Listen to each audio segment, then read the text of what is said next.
हरे कृष्ण. अध्याय 1. अर्जुन विषाद योग. श्लोक 19.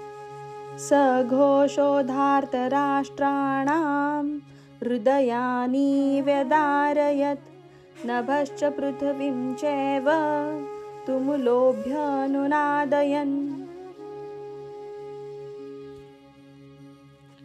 सह तो घोषः ध्वनी धार्तराष्ट्राणां धृतराष्ट्राच्या पुत्रांची हृदये व्यदारयत विदीर्ण केली.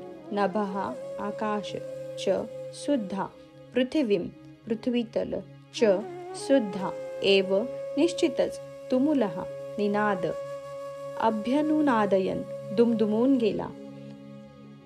हा विविध प्रकारचा शंखनाद वाढतच गेला. या निनादाने आकाश आणि पृथ्वीतल दुमदुमून गेले आणि धृतराष्ट्रपुत्रांची हृदये विदीर्ण झाली. तात्पर्य: दुर्योधनाच्या पक्षातील भीष्म आणि इतरांनी जेव्हा शंखनाद केला तेव्हा पांडवांची हृदये मुळीच विदीर्ण झाली नाहीत.